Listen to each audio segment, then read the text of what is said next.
Il y a une méthode et Laurence Stolazza l'a découverte en lisant un ouvrage. Quel est cet ouvrage et quelle est la méthode?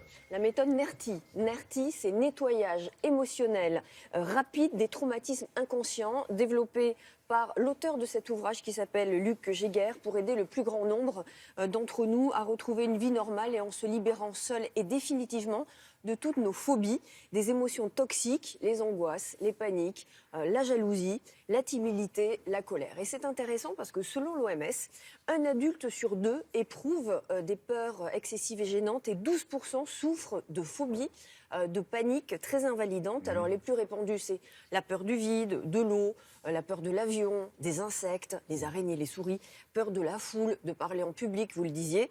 Phobie affective aussi, comme la peur de la séparation ou la peur d'être abandonné. Je vois un crâne. Il y a un centre de la phobie quelque part dans le crâne. C'est le cerveau reptilien, bon c'est le cerveau archaïque et c'est là que se nichent toutes nos anxiétés primitives, si on veut dire, tout ce qui a été engrammé dans notre vie, dans notre enfance souvent, et qui cristallise un petit peu nos peurs. Alors sur quelle thérapie repose cette méthode? Entre autres sur ce qu'on appelle les TCC, les thérapies comportementales et cognitives, qu'on connaît bien aujourd'hui en psychiatrie, et qui visent à confronter l'anxieux à sa phobie. Nous avons suivi une séance aux résultats très très étonnants. Regardez. Ouais, non, je peux pas regarder là. Comme si qu'elles allaient me mordre en fait. Qu'elles allaient m'envahir, qu'elles allaient. Je ressens comme si il y avait des dents qui étaient en train de manger complètement toutes crues. Je peux pas. C'est un sentiment d'étouffement. À quel endroit vous sentez cet étouffement? Au niveau de la gorge. Gorge et. Ok, donc parfait. Vous laissez les fourmillements venir, vous laissez l'étouffement venir dans la gorge. Quoi d'autre? J'ai envie de pleurer. À quel endroit vous le sentez? Ça commence à monter. À quel endroit vous le sentez? Au niveau, là, c'est vraiment au niveau du cerveau, là. Ma voix n'a rien à voir dans l'histoire, c'est juste une façon de l'aider à la guider, mais c'est le travail qu'elle a fait intérieurement. Et notamment le fait qu'elle a laissé revivre dans son corps le moment du verrou. J'ai vu une horde de souris, de rats, de mulots arriver sur moi. C'est une angoisse que j'ai ressentie, une peur. Pour l'instant, il y a les palpitations. Oui. Mais les pleurs, ça va. Ok, parfait. Donc on laisse faire. Si vous lâchez prise, si vous laissez vraiment faire, qu'est-ce qui risque de se passer là dans votre corps maintenant? Tomber en syncope. Ok, laissez faire ça.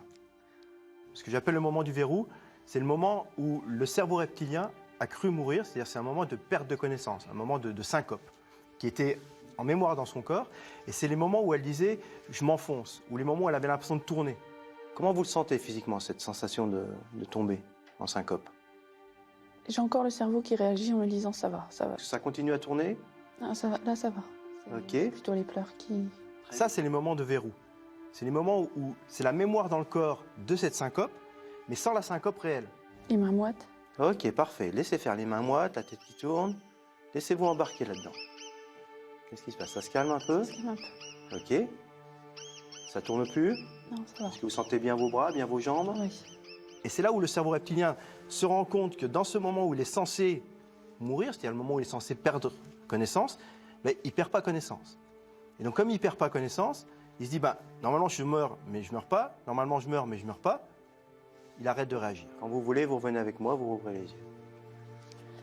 Je ressens que mon corps se repose, mon cerveau aussi. Je ne suis pas de là à les prendre, mais je les vois moins en ennemis, en mangeuse d'hommes, on va dire. Est-ce que cet effet peut durer? Ah bah cet effet est définitif. C'est forcément définitif parce que le cerveau reptilien, il est très basique. C'est-à-dire qu'il est, soit il y a vie, soit il y a mort. Et une fois qu'il a compris quelque chose, il ne change pas d'avis.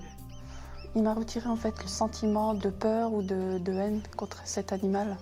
La peur d'avoir peur aussi? Oui, aussi. Intelligent.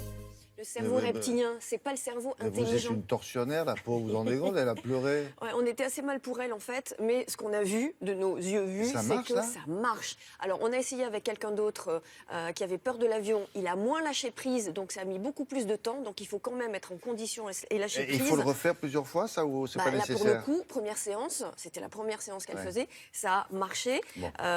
Donc la méthode NERTI, voilà, D'accord. c'est nouveau, c'est validé et Voilà il y le a bouquin en un question. ouvrage.